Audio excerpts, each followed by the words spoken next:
நண்பர்களே, நம்ம இப்போ இந்த பதிவில் பார்த்தீங்க அப்படின்னா செகண்ட் ஹேண்டில் வந்து பைக் வாங்கும்போது ஒரு சில விஷயங்கள் வந்து நம்ம வந்து கவனிக்கணும். நார்மலாக வந்து பைக் வாங்க போகும்போது இன்ஜின் நல்லா இருக்கா, கண்டிஷன் நல்லா இருக்கா, டயர் நல்லா இருக்கா, ஓட்டி பார்க்க எப்படி இருக்குது, நாய்ஸ் வருதா, சைலன்சர்லேருந்து புகை வருதா, இந்த மாதிரி விஷயங்கள் வந்து செக் பண்ணுவோம்.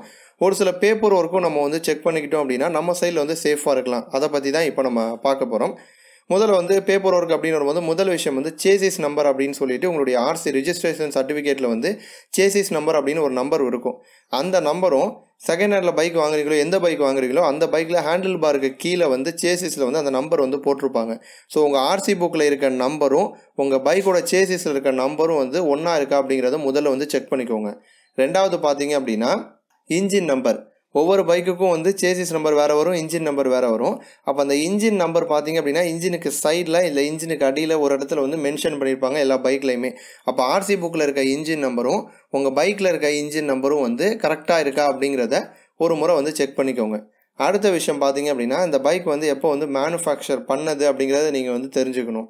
உங்கள் ஆர்சி புக்லேயே பார்த்தீங்கன்னா மேனுஃபேக்சரிங் இயர் வந்து போட்டிருப்பாங்க. அதை இன்னொரு முறை வந்து கன்ஃபார்ம் பண்ணிக்கிறதுக்காக நீங்கள் என்ன பண்ணலாம் அப்படின்னா உங்களுடைய சேசிஸ் நம்பர் இருக்குல்ல, அந்த நம்பர் வந்து வின் நம்பர் அப்படின்னு சொல்லுவாங்க. அந்த சேசிஸ் நம்பரில் 10வது இலக்கம் ஒரு லெட்டர் கொடுத்துருப்பாங்க. ABCDEF இது மாதிரி ஒரு நம்பர் ஒன்று கொடுத்துருப்பாங்க. இன்டர்நெட்டில் போயிட்டு பைக் மேனுஃபேக்சரிங் இயர் சார்ட் அப்படின்னு போட்டிங்கன்னா ஒரு சார்ட் ஓப்பன் ஆகும். உதாரணத்துக்கு வந்து இப்போ G அப்படின்னு போட்டிருக்குன்னு வச்சுக்கோங்க. அந்த சேசிஸ் நம்பரில் 10வது இலக்கம் Gன்னு போட்டிருக்கு அப்படின்னா அந்த பைக் வந்து 2016 வந்து மேனுஃபேக்சர் பண்ணப்பட்ட பைக் அப்படின்னு அர்த்தம். அப்போ அந்த இடத்துல என்ன லெட்டர் கொடுத்துருக்காங்களோ அதை வச்சு அந்த பைக் வந்து மேனுஃபேக்சரிங் இயர் வந்து கரெக்டாக இருக்கா அப்படிங்கிறத இன்னொரு முறை வந்து செக் பண்ணிக்கிட்டீங்க அப்படின்னா ரொம்ப நல்லது. 3 விஷயம் முடிஞ்சு. கடைசி 4வது விஷயம் பார்த்தீங்க அப்படின்னா வாகன் அப்ளிகேஷன் மூலமாக ரிஜிஸ்ட்ரேஷன் நம்பரை வச்சு உங்கள் பைக்கோட அந்த நம்பரை வச்சு நம்பர் பிளேட் நம்பரை வச்சு நீங்கள் வந்து இன்னும் கொஞ்சம் ஒரு சில டீட்டெயில் வந்து செக் பண்ணிக்கலாம்.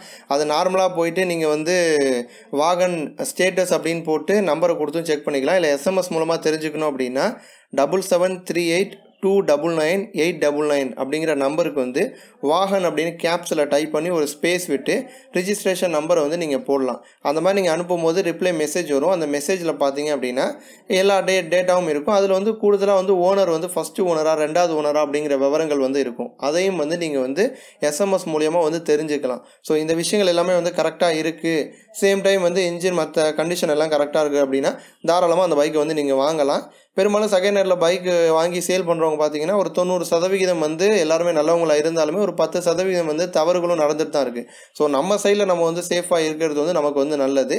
இந்த வீடியோவை பற்றின உங்களது எண்ணங்களை கமெண்ட் பண்ணுங்கள். இந்த வீடியோ உங்களுக்கு பிடிச்சிருந்துச்சு அப்படின்னா மற்றவங்களுக்கும் ஷேர் பண்ணுங்கள். நன்றி.